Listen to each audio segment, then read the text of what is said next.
अब हम देखते हैं कि इसका आंसर डेसिमल में क्यों नहीं आया।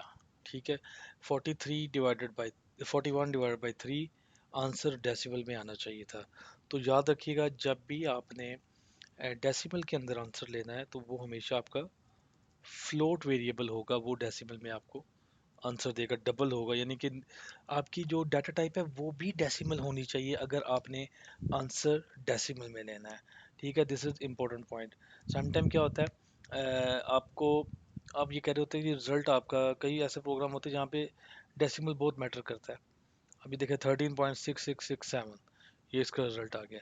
अब हम करते हैं, एक काम करते हैं कि ये थ्री को इंटीजर लेते हैं, इंटीजर लेते हैं थ्री को। अब हमारे पास एक तो वेरिएबल हमारे पास फ्लोट आ गया। ठीक है, एक भी वेरिएबल का आप इसके पास में फ्लोट है तो ये क्या करेगा, उसको हमेशा उसको फ्लोट कंसिडर करेगा। दूसरा तरीका ये है कि ये देखिए, अब आपने इंटीजर ही ले लिया है, ओके वी एग्री, हमने इंटीजर लिया है। अब मैं चाह रहा हूँ है भी इंटीजर, वेरिएबल भी नहीं मैंने चेंज करना, और वैल्यू भी मुझे डेसिमल में चाहिए। कोई आइडिया किसी के माइंड में, एनीवन? नो। ओके, इनमें से किसी एक वेरिएबल को आप 1.0 से मल्टीप्लाई कर दें, यहाँ पे डिवाइड करने से पहले या मल्टीप्लाई करने से पहले। 1.0 मल्टीप्लाई बाई ए, तो क्या होगा, ये ऑटोमेटिकली आपका डेसिमल बन जाएगा, क्योंकि ये इंटीजर है। आप 1.0 के साथ इसको मल्टीप्लाई कर रहे हैं तो ये खुद ब खुद डेसिमल बन जाएगा या फ्लोट बन जाएगा। अब आप इसको जब मल्टीप्लाई करेंगे तो आपका जो आंसर है वो आपको फ्लोटिंग पॉइंट में ही मिलेगा। ठीक है, तो ये चीज़ हमने देखी। अब एक और कॉमन इसके अंदर एक प्रॉब्लम है अरिथमेटिक डेसिमल के अंदर, what happen when we divide some value with zero, any idea? Divide by zero क्या होता है? बिल्कुल मैथ का जनरल क्वेश्चन है। Anything multiply by zero is zero, anything add with zero remain the same value, anything we say value minus zero remain the same value, but what about when we divide something by zero? तो ये actually जो math के अंदर हम कहते हैं infinity, और यहाँ पे हम कहेंगे ये एक डिवाइड बाय ज़ीरो एरर है, इन्फिनिटी। ये देखें, आई एन एफ।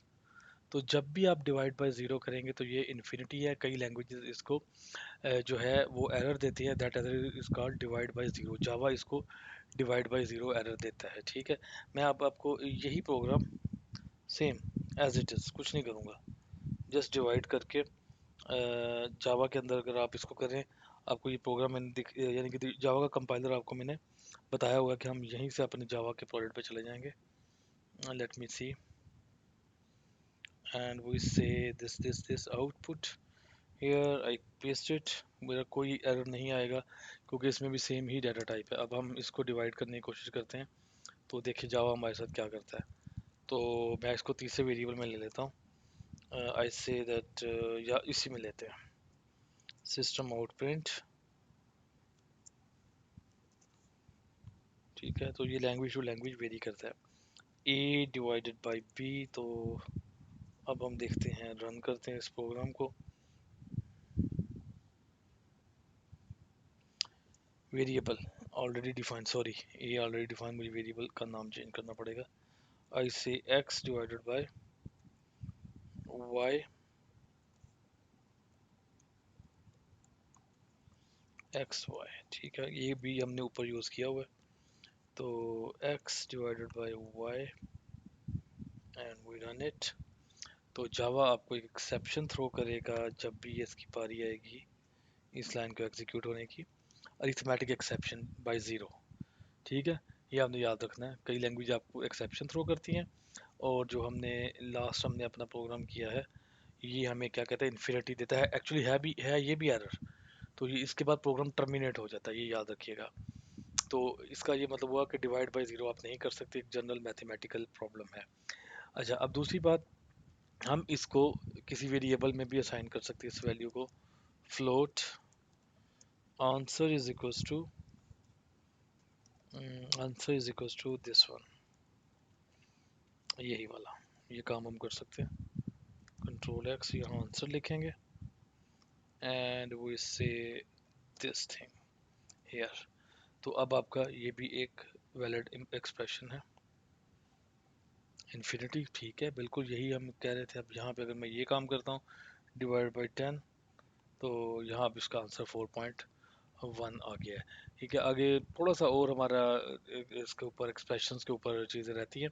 फिर हम इस पे एक छोटा सा कैलकुलेटर भी बनाएंगे, लॉजिक ऐड करेंगे। अभी तक पहले फर्स्ट फ्लो चार्ट के बाद हमने अभी तक लॉजिक को टच नहीं किया, क्योंकि पहले हम थोड़ा लैंग्वेज कंस्ट्रक्ट सीख रहे हैं। अब इसी कंस्ट्रक्ट का यूज़ करेंगे जो अभी तक हम सीख रहे हैं।